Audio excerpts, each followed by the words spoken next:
É, deixa só eu minimizar vocês. Ok. É, caiu esse tema para mim e me é um tema muito caro. Então, um pouquinho eu vou contar a minha história em relação à doutrina espírita. E aí o tema é isso aí: sou um espírito imortal. O que muda na minha vida? E aí essa mensagem aí, eu sou um espírito imortal. Tanto que isso é forte, né? Tanto que isso é significativo para a gente.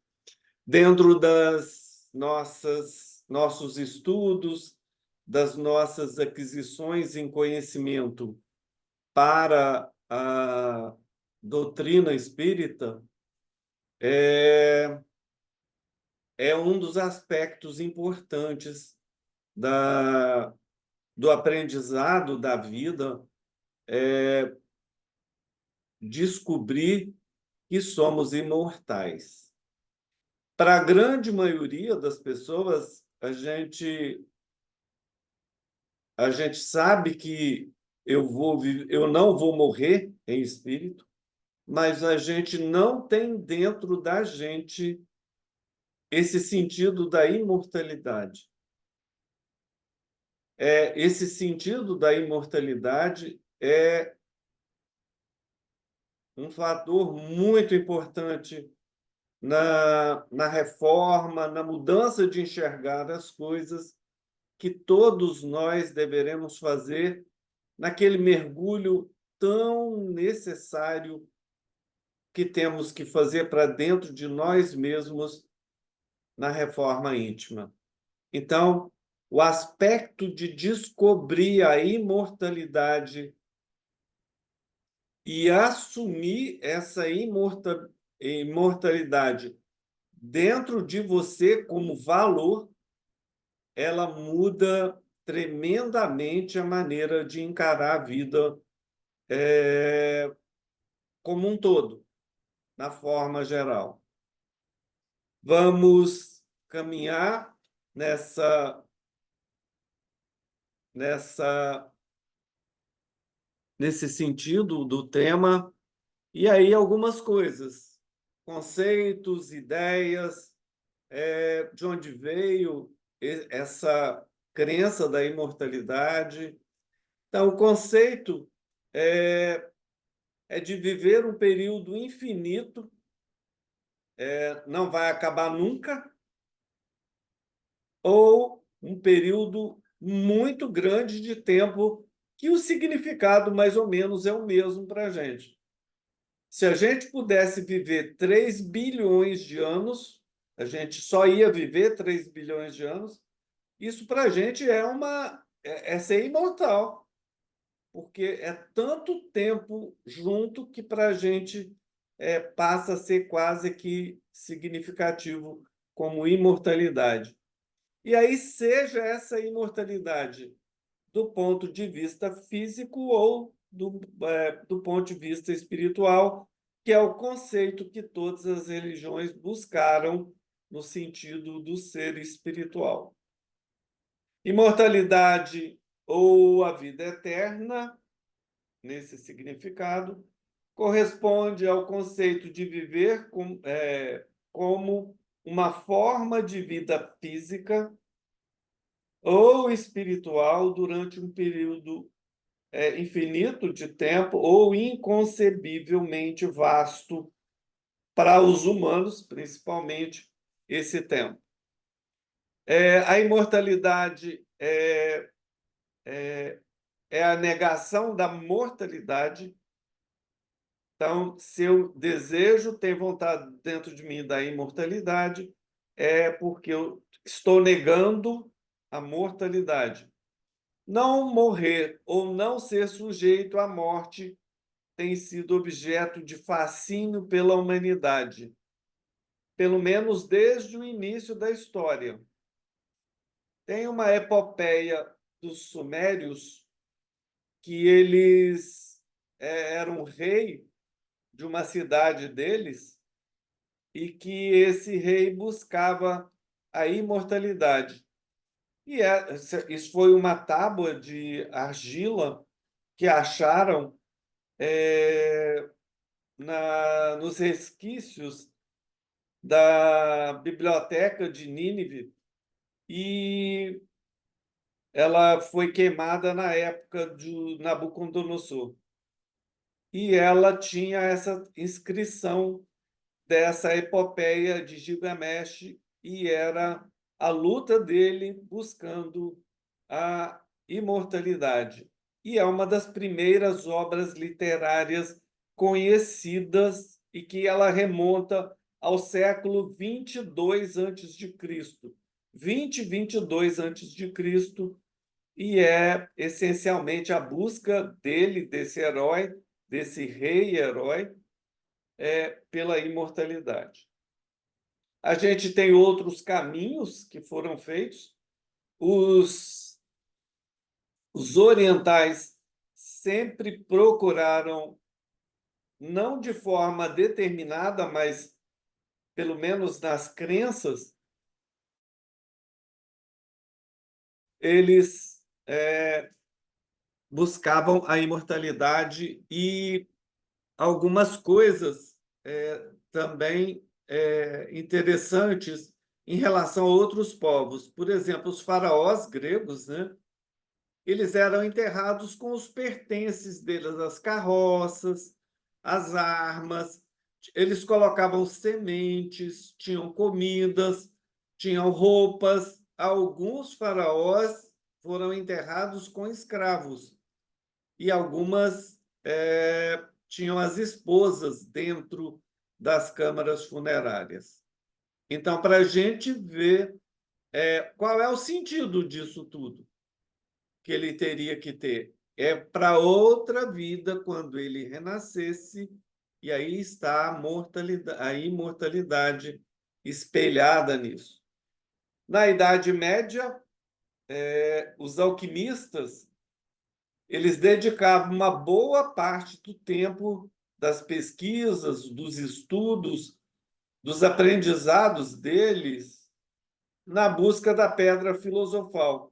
E o que essa pedra filosofal fazia? Ela transmutaria vários metais em ouro. Então, era uma busca pelo poder, pelo dinheiro, pela autoridade que o ouro daria. E também poderia ter a perspectiva da produção do elixir, da longa vida, e aí a imortalidade, ou pelo menos alongar a vida física, no sentido aí da vida material, da vida no mundo material. No século XVII, com a ascensão da ciência, a ciência começa a deslanchar, sai um pouco da área dos estudos das universidades religiosas, e ela trouxe um alento para a perspectiva do prolongamento da vida no mundo físico, pela melhoria da vida, pela melhoria da saúde das pessoas. Isso começa no século XVI. E aí, uns dadozinhos interessantes para a gente pensar. A expectativa de vida em todo o mundo nos anos 1800, século XIX, não passava dos 35 anos de idade. Então, a pessoa chegava com 30 anos, estava velho. 35 já estava pelas tabelas. Nos anos 90, chegava a 40 anos de idade a expectativa de vida nos países europeus. Em 1910, uma empresa no interior de São Paulo passou a fazer todos os registros dos empregados e dos dependentes deles.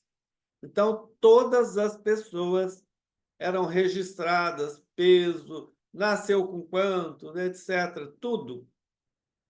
E alguém descobriu essas anotações e fez o cálculo da expectativa de vida do brasileiro baseada nessa amostra populacional, e em 1910, no Brasil, a expectativa de vida era de 42 anos.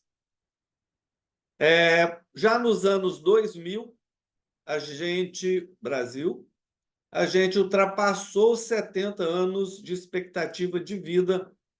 Estamos caminhando atualmente para 77,5 sexo feminino e 75,5 sexo masculino. A expectativa de vida colocam que no ano 2050 a gente pode atingir uma faixa muito grande da população acima de 60 anos. 1/3 da população brasileira pode chegar, nos anos 2050, a esse patamar de perto de 50 a 60 milhões de pessoas com mais de 60 anos, que é um outro mundo. Os aviões, os ônibus, os hotéis vão ter que ser preparados para esse contingente de pessoas de idade mais avançada, preparando para evitar acidentes, preparando para comidas. Essa idade come-se diferente, várias mudanças no contexto social do país. E aí tem 3 circunstâncias que são decisivas e que levam uma pessoa a falecer: doença, trauma físico, acidente, e o envelhecimento propriamente dito em si. É um fenômeno natural que acontece com todas as pessoas que são organizadas através de várias células pluricelulares. Tem um aspecto em que tem se estudado muito atualmente, é a senescência das células. Tem alguns estudos que mostram que as células humanas, depois de 40 períodos a 60 períodos de se dividirem, se reproduzirem, elas passam a ter alguns comprometimentos maiores e não têm a transferência de genes totalmente de forma normal. E aí acham que é um dos obstáculos dos processos do elixir da longa vida, da imortalidade do corpo físico. O DNA nosso atualmente, na perspectiva dos estudiosos, ele já nos prepara para 150 anos. No ano 2100, já existe alguma colocação de que estaríamos atingindo perto de 200 anos.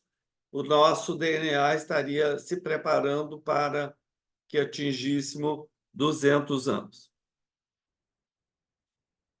Esse animalzinho, uma água-viva, Turritopsis dohrnii, ela não conhece a morte. Ela é um organismo imortal. É uma água-viva, tem 3 espécies dela. Então, ela não é só uma, ela tem mais 2 amigas, mas que são também água-viva, são da espécie dela. E que ela, quando chega na fase adulta, ela retorna o ciclo da vida dela como jovem. Ela tem essa capacidade de chegar na fase adulta do amadurecimento, ela reinicia o ciclo de vida como jovem. Estamos estudando essa parte no DNA dela atualmente. Pode ser uma possibilidade da gente descobrir como é que o DNA dela faz isso, mas isso é para o futuro. Imortalidade. E aí, a gente, olhando já para dentro da doutrina espírita, ela é um princípio básico da doutrina espírita. Básico, básico. Quem não acredita, espírita, que não acredita na imortalidade, tem alguma coisa errada. Porque a gente sabe que a gente não morre, o espírito não morre nunca, só morre o corpo. O corpo falece e aí a gente vai para o plano espiritual. Então, a imortalidade é um princípio básico da doutrina espírita. E aí tem outros princípios. Deus é um deles, toda religião, o sentido da divindade é o que vai dar característica dessa religião. Então, a gente tem o Deus, a divindade dentro do espiritismo. Espírito é outro princípio básico, tem a pluralidade das existências, a pluralidade dos mundos habitados e a intercomunicabilidade entre os planos, que aí é a mediunidade. Pluralidade das existências.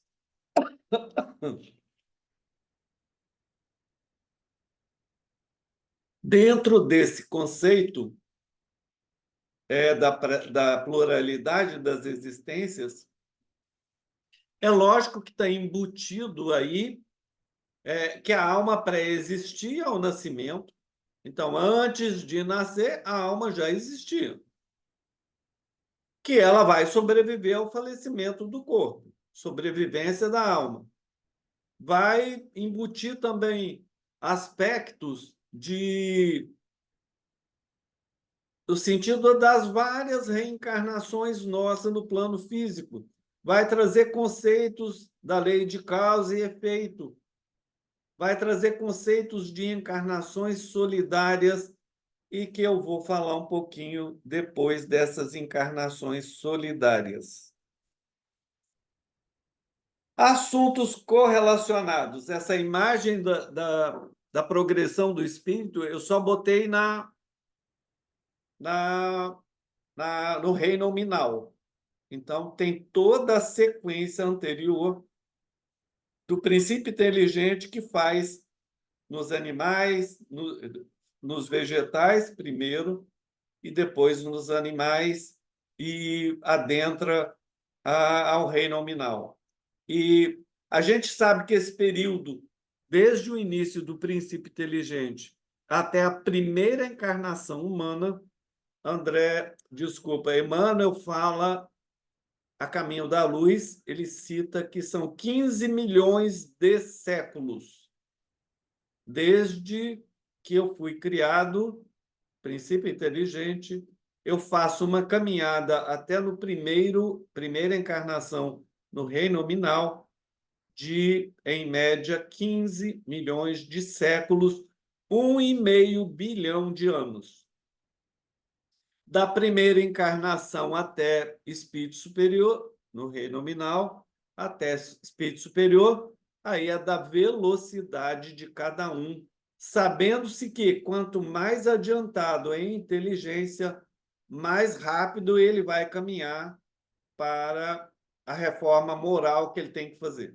O entendimento dele melhora e ele vai, com a inteligência que tem,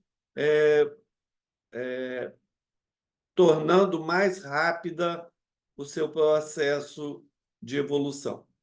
Então, assuntos correlacionados com imortalidade da alma. A gente tem que pensar na reencarnação, sem dúvida. Vou falar alguma coisa da ressurreição, o sentido da reencarnação, lá para os judeus da época, mas a ressurreição de Jesus. Envolve perispírito, envolve causa e efeito, existências solidárias. O que é isso? A gente vai falar de mediunidade, dos processos obsessivos, também a gente está falando de mediunidade, o processo obsessivo está perto disso. Modos de vida, que vai ser o determinante do meu processo evolutivo, como é que eu vivo a minha vida, quais são as escolhas que eu faço. Em relação à reencarnação, e aí a ressurreição de Jesus.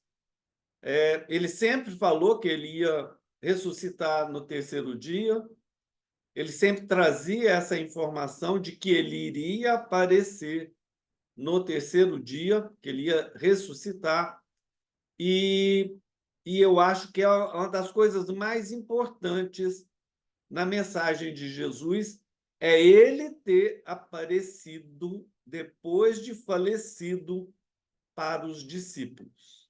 A gente até vai ver alguns exemplos disso. Então, se a gente tirasse a ressurreição do cristianismo, era bem provável que não tivesse chegado aqui 2.000 anos depois, 2020 anos depois, os ensinamentos dele, porque foi uma coisa que ele trouxe como patente na sua doutrina, foi os aspectos relacionados à vida futura, à vida espiritual, e mostra, exemplificando essa possibilidade da vida futura quando fez os aparecimentos depois que ele tinha falecido na cruz. Falei para vocês que é importante para mim o sentido do que eu descobri a minha imortalidade, descobri que eu sou um espírito imortal. Isso foi o primeiro grande gatilho da minha reforma íntima. É lógico que ainda não completei, mas que iniciou o processo foi eu descobrir que eu era imortal. A gente falava, eu não morro nunca. O espírito não morre nunca. Mas esse conceito ainda não estava dentro de mim. Quando eu coloquei esse conceito dentro de mim, essa ideia me deu outro sentido de vida.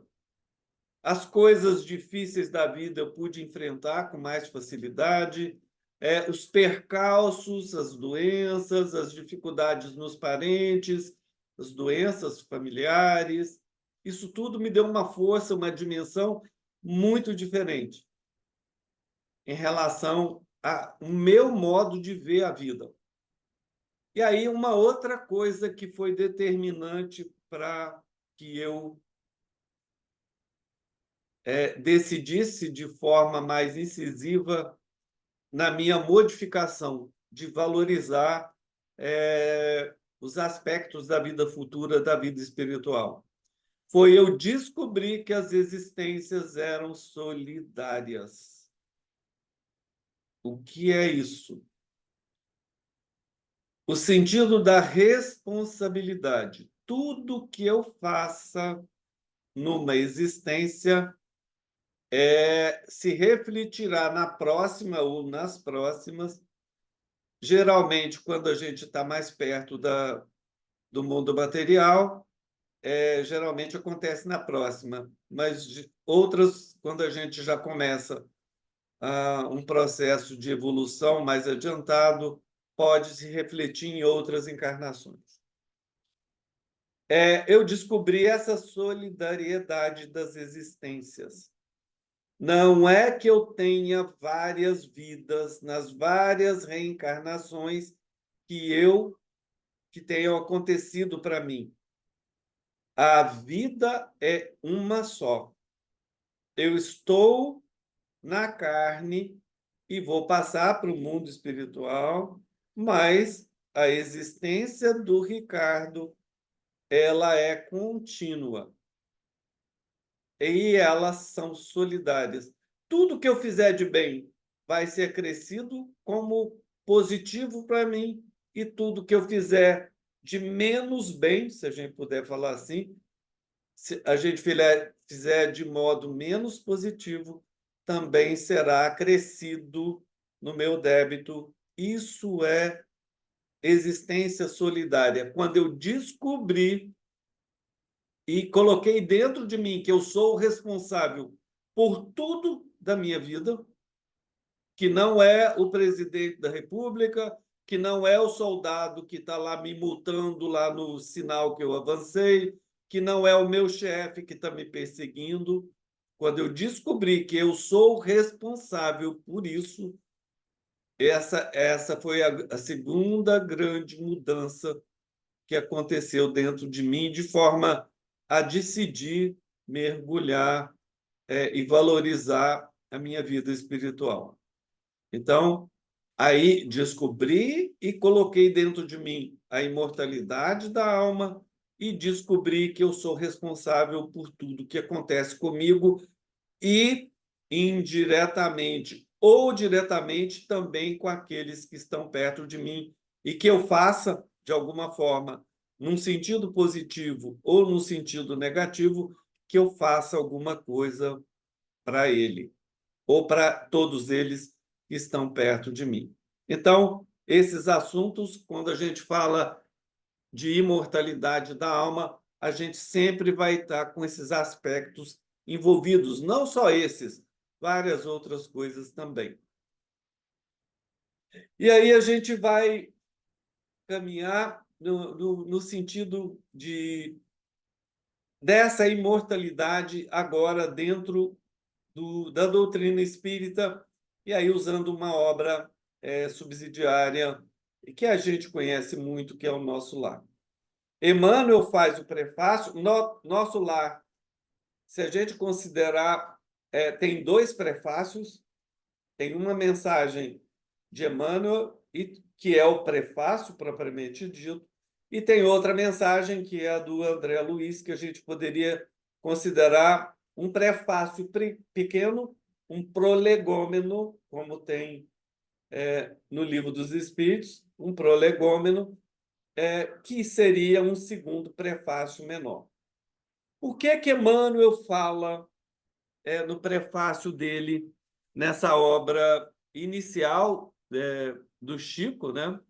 Ele já tinha escrito Parnaso, mas nesse tipo de linguagem é a primeira. Ela é terminada em 43, mas ela só é editada em 44.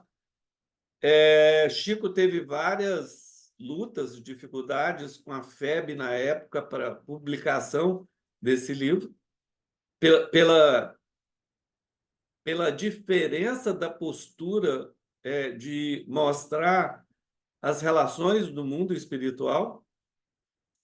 Então, teve várias reuniões para mudanças em termos, em páginas. Então, é interessante a história da publicação inicial do Nosso Lar, que ocorreu em 44, em plena guerra. O que diz Emmanuel? É interessante, né? Ele começar assim, lá no prefácio. O homem terrestre não é um deserdado. Todos nós somos ajudados pela providência divina, não somos deserdados. O homem terrestre é filho de Deus em trabalho construtivo para ele mesmo. Envergando também tem a missão de ajudar a evoluir os mundos, mas inicial e principalmente o trabalho construtivo próprio dele. Envergando a roupagem da carne, encarnado na Terra, e ele é um aluno de escola benemérita, proporcionada por Deus, onde precisa aprender a elevar-se. O objetivo principal da encarnação é a elevação espiritual. A luta humana, a dificuldade, os acontecimentos da vida, os esforços, os sacrifícios, é a sua oportunidade, a sua ferramenta, o seu livro. Olha que interessante essa imagem do Emmanuel. A luta humana, o papel de fundo, as dificuldades, as doenças, é a oportunidade dele para a elevação. E também é a ferramenta, o corpo que ele vai usar, é a ferramenta e ele vai escrever no livro da vida a caminhada que ele vai fazer nessa encarnação. O intercâmbio com o invisível, a mediunidade, é um movimento sagrado em função restauradora do cristianismo puro, que ninguém, todavia, se descuide das necessidades próprias, no lugar que ocupa pela vontade do Senhor. O lugar que eu ocupo tem expressa nele, nesse lugar, no que eu faço, na minha profissão, uma coisa que é espelhada, eu pedi, sem dúvida, mas que ela é espelhada pela vontade do Senhor, pela vontade de Deus. Deus vai me fornecer as oportunidades da encarnação, Deus vai colocar nas minhas mãos a ferramenta que eu tenho que usar. Se por acaso ele me coloca nas mãos a ferramenta do bisturi, eu tenho que ter a profundidade de entendimento que não é para capinar a rua. Quando é colocado para mim uma ferramenta, é para que eu use no objetivo daquela ferramenta. Como não vou usar enxada, que é usada para capinar a rua e as roças, as lavouras, num centro cirúrgico. E eu vou escrever na minha vida, nesse livro da minha vida, eu vou escrever todas essas experiências, pela vontade do Senhor. Como eu falei, tem um segundo prefácio que André Luiz escreve, e eu tirei algumas partes dessa mensagem voltada para a imortalidade, para o sentido que a gente dá nessa obra inicial do Chico, nesse tipo de literatura. O que o André Luiz fala? A vida não cessa. A vida é fonte eterna e a morte é jogo escuro das ilusões. A morte não existe. É um jogo escuro das ilusões. O grande rio tem seu trajeto através do mar imenso, copiando-lhe a expressão, a alma percorre igualmente caminhos variados e etapas diversas, também recebe afluentes de conhecimento aqui e ali, avoluma-se em expressão e purifica-se em qualidade antes de encontrar o oceano eterno da sabedoria. Imagem poética dele, da nossa caminhada, do nosso processo evolutivo até espírito puro. Milênios e milênios e milênios. Cerrar os olhos, falecer, morrer, constitui a operação demasiadamente simples. Olha, interessante quando a gente olha para a vida como fonte eterna de movimento, né? Cerrar os olhos constitui operação demasiadamente simples. E aí ele mais na frente coloca essas frases aí que eu achei interessante a gente trazer. Uma existência é um ato, um corpo, uma veste, um século, um dia, um serviço, uma experiência, um triunfo, uma aquisição, uma morte, um sopro renovador. Uma existência é apenas um ato de vários atos, de milhares de atos. Um corpo é apenas uma veste de cada ato. É aquele que eu recebo projetado para o melhor acontecer com ele. O corpo é projetado no sentido mais positivo possível para que aquela encarnação se estabeleça. Um século dessa vida é apenas um dia na imortalidade. O Chico, quando completou 65 anos de mediunidade, ele conversa com o Emmanuel e fala assim para o Emmanuel: Emmanuel, no mundo espiritual, o que significa 61 anos de idade dentro de um trabalho, especificamente dele, o trabalho da mediunidade? Emmanuel fala para ele que isso era apenas 6 segundos da vida no sentido espiritual. E aí a gente sabe das dificuldades do Chico, o Chico ficou assim mexido, porque largou tudo para fazer, trilhar o caminho que ele trilhou, né? Então, o Emmanuel disse que para ele que era apenas 6 segundos na vida espiritual. E aí um serviço que a gente faça, não para o nosso próprio bem, mas para o bem dos outros, é uma aquisição, é uma experiência transformadora para todos nós. E aquilo que eu conquisto é apenas, em triunfo, é apenas uma aquisição para o espírito imortal.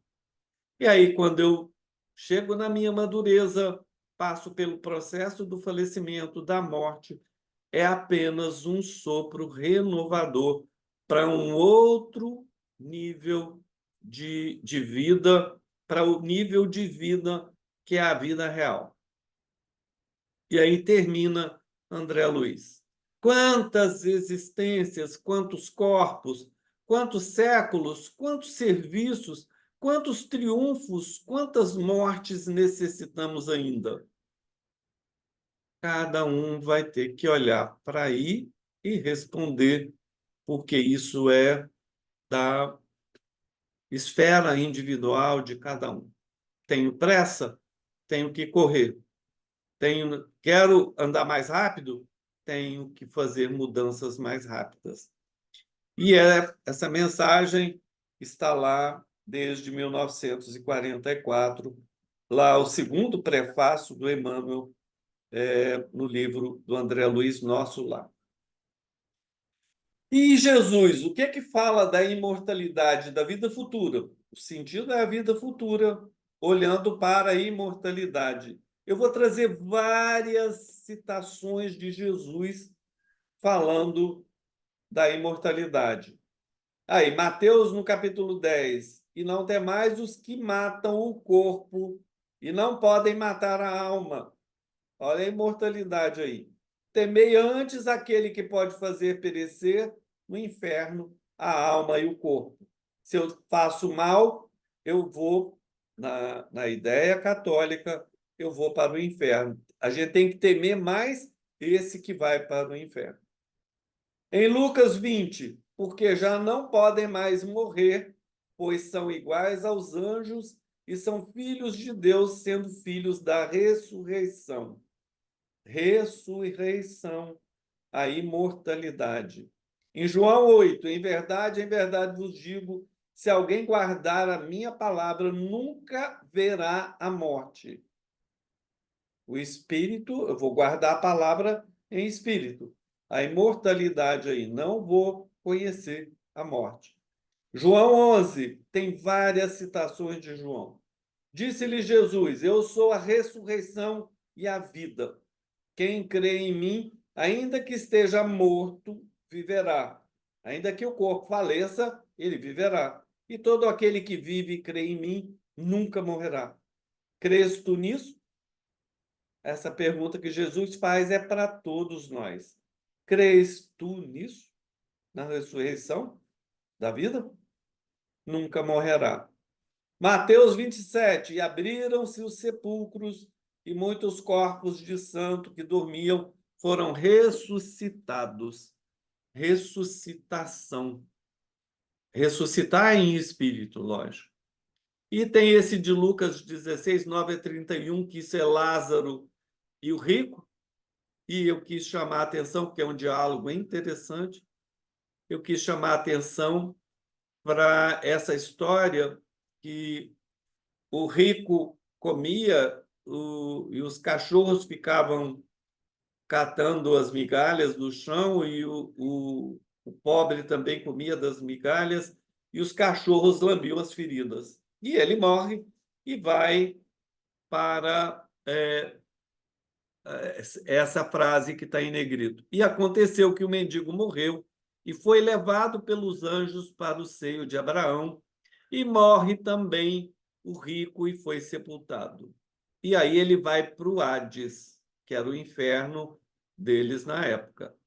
O mendigo vai para o seio de Abraão e o rico vai para o inferno. E aí, lá embaixo, o rico fica separado lá no fogo, não tinha água para beber, e aí ele pede para o Lázaro botar o dedo na água e molhar para botar na boca dele. E ele fala, depois que é dito que isso não pode, não tem como transpor um nível para o outro, e ele pede que rogo-te, pois, ó Pai, que mandes à casa de meu pai, pois tenho 5 irmãos, para que lhes dê testemunho, a fim de que não venham também para esse lugar de tormento. E aí é dito para ele que eles têm os profetas, têm Moisés, e que eles é que têm que buscar esse crescimento espiritual. E aí, lá no finalzinho, ainda que algum dos mortos ressuscite. Ressuscitação. Mateus 25. E irão estes para o tormento eterno, mas os justos para a vida eterna. Lucas 23. E disse Jesus: em verdade te digo que hoje estarás comigo no paraíso. Isso é para o ladrão. A imortalidade aí. Em João 5:28, não vos maravilheis disso, porque vem a hora em que todos os que estão nos sepulcros ouvirão a sua voz, e os que fizerem o bem sairão para a ressurreição da vida, e os que fizerem o mal para a ressurreição da condenação. João ainda 3, porque Deus amou o mundo de tal maneira que deu o seu Filho unigênito, para que todo aquele que nele crê não pereça, mas tenha vida eterna.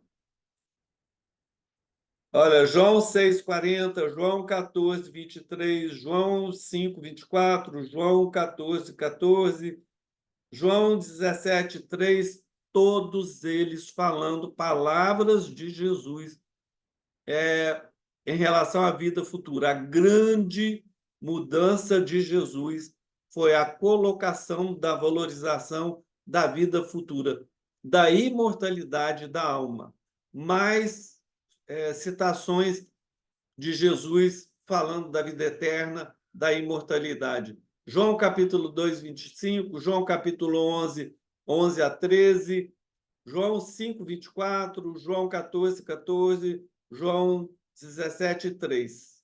Todas as citações de Jesus quanto à vida espiritual, quanto à imortalidade. Até nas bem-aventuranças.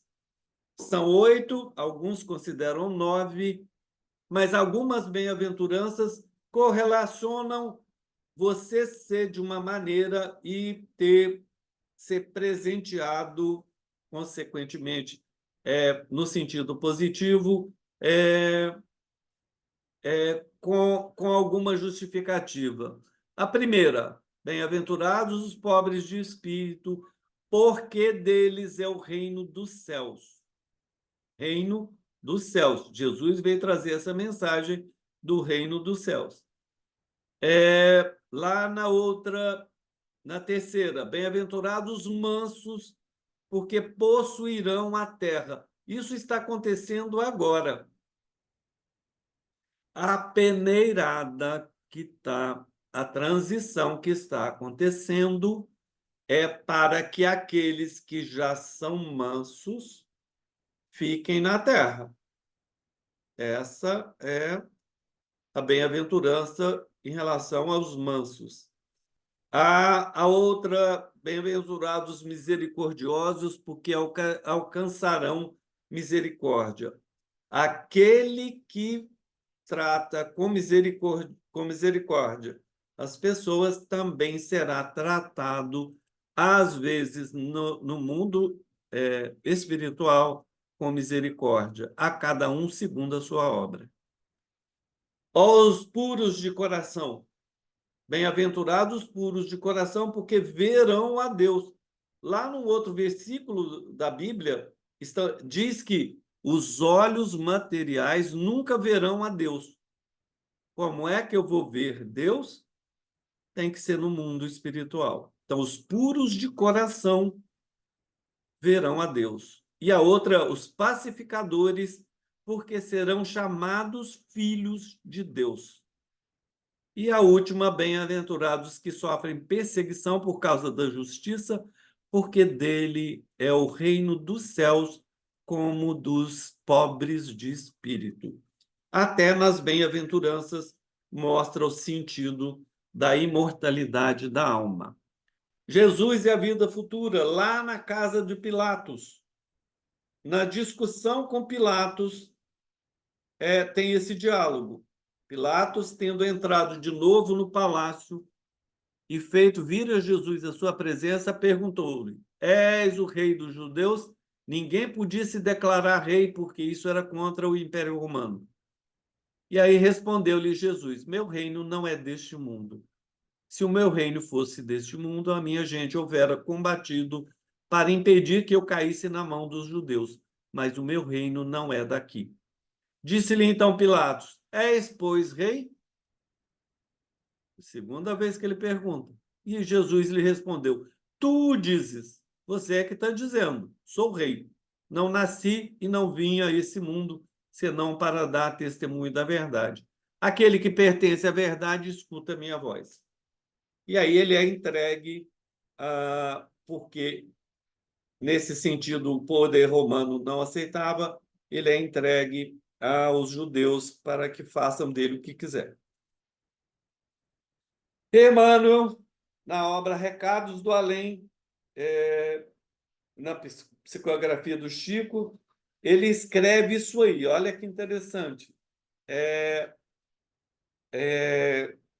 Uma história de uma pessoa que suicidou.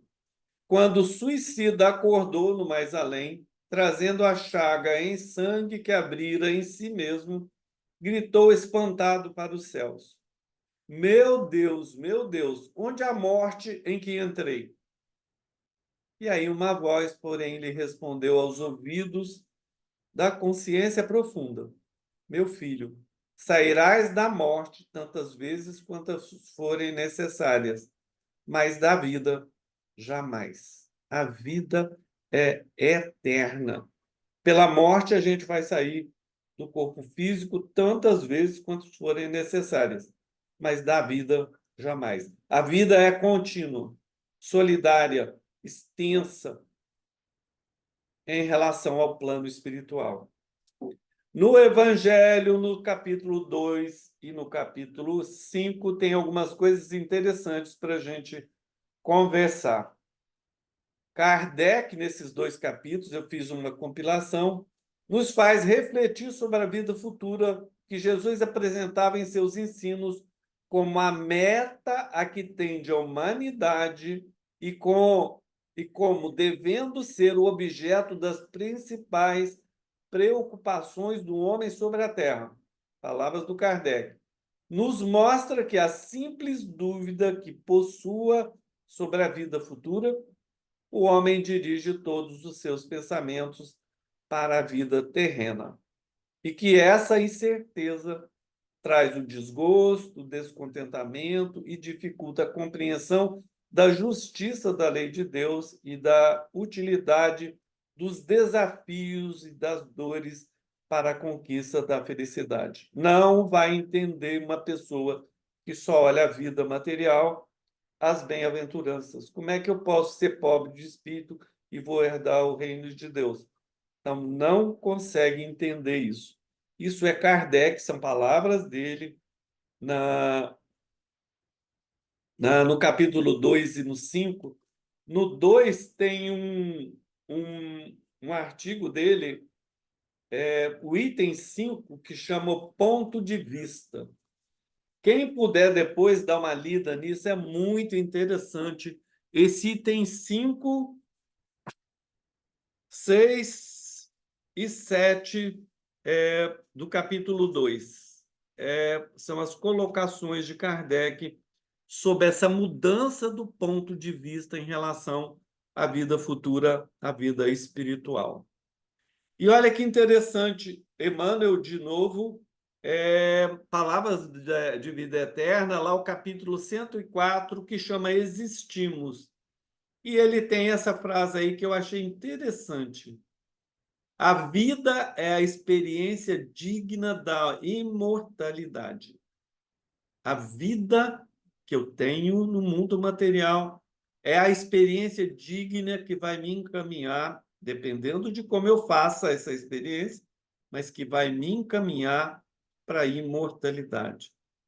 Então, e essa reflexão aqui é para todos nós. Como é que eu levo essa experiência à minha vida? Como é que eu vejo os outros? Como é que eu vejo os que sofrem? Como é que eu vejo as outras pessoas? Eu sei que eu tenho dificuldade de achar que o Átila, rei dos Hunos, é meu irmão.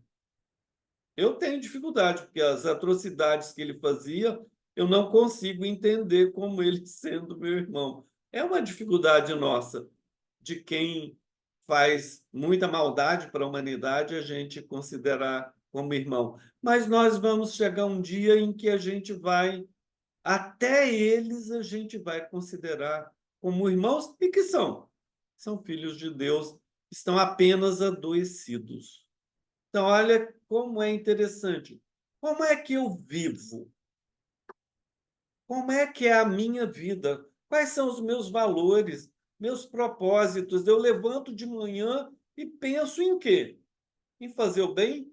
Eu levanto de manhã e penso não fazer o mal? Quais são os meus propósitos de vida? Eu vivo como alguém que vai viver ou você vive como alguém que vai morrer para sempre? Como é a minha vida? O que é que eu estou fazendo dessa encarnação, dessa vida atual? E aí, Leon Denis, lá no Depois da Morte, traz essas informações para a gente. O capítulo é A Vida Superior, e ele fala assim, ó, espírito imortal, encarnado ou livre, mundo espiritual ou do mundo material. Se queres transpor com rapidez a escala árdua e magnífica dos mundos, alcançar as regiões etéreas, atira para longe tudo o que torna arrastados os teus passos e pode obstar-te o voo. Deixa a terra o que à terra pertence, e só aspira aos tesouros eternos. Trabalha, ora a Deus, consola, auxilia, ó, ama até o sacrifício. Madre Teresa falava que a gente tinha que fazer isso. Amar até doer. Só que aí já não é mais dor, porque você está amando por amor. Cumpre o teu dever a qualquer preço, não percas, mesmo que percas a vida, mesmo que faleça, só assim semearás o germe da tua felicidade futura. Olhando para aquelas perguntas, olho para essa colocação do Leon Denis. E aí, a ressurreição de Jesus. A primeira aqui em cima é Emaús, a caminho de Emaús. Alguns colocam como a primeira, outros colocam como a terceira. Aqui para Madalena, alguns colocam ela como primeira e outros como segunda, depois de Emaús. Aqui, Tomé enfiando o dedo na chaga de Jesus. Aqui ele, para as mulheres e para os discípulos mais próximos, não estão todos aqui. Judas já faleceu. Isso aqui são 10 discípulos e as mulheres, porque Tomé não está aqui. Ele diz que ele só ia acreditar que Jesus tinha ressuscitado se ele pudesse colocar o dedo na ferida de Jesus. E Jesus, essa é a 8ª aparição de Jesus, Jesus encaminha os discípulos para o mar da Galileia. Alguns acham que é no Monte Hermon, e aqui é a aparição aos 500. 500 pessoas. A gente sabe que não se andava durante a noite, era perigoso. Então, a gente tem que olhar que essa aparição tem acontecido realmente de dia, e para aparições durante o dia, a quantidade de fluido que é usado é muito grande. Então, é lógico que 500 pessoas deveriam ter vários médiuns de efeitos físicos. E essa foi a última aparição de Jesus registrada nos evangelhos, mas algumas pessoas consideram Paulo também, em Damasco, como aparição de Jesus. E aí é a ressurreição dele, que eu digo que é tão importante para o movimento espírita. Caminhando para o final, essa imagem linda da gente caminhando com Jesus. A Galileia era assim, não é mais meio desértica agora, mas é descrita com cheias de árvore, ricas em produtos agrícolas e cheia de vida. Hoje é mais desértica. E Jesus caminhava em torno do lago, nessas cercanias do lago de Genezaré. E quero chamar a atenção para que possamos enquadrá-lo no próximo dia 24 para 25, em que a gente considera que é o nascimento dele aqui. Não faz diferença, porque a gente sabe que isso foi para uma adaptação. O importante é que ele tenha vindo, seja qual dia for. E é uma boa tarde aí para vocês. Um Feliz Natal para todos, de muita paz, no coração de cada um, em que pensem em Jesus no momento da ceia de vocês. Que ele possa estar com vocês. A alegria em relação aos familiares, aos amigos que estiverem reunidos, ela é genuína. É lógico que vai ter presente que você vai distribuir. É lógico que vai ter a ceia, representando a união aí da família. É lógico que isso vai ter. É lógico que vai ter, para alguns, o vinho. É lógico. Isso tudo é genuíno, mas que a importância seja principalmente, desculpa, gente,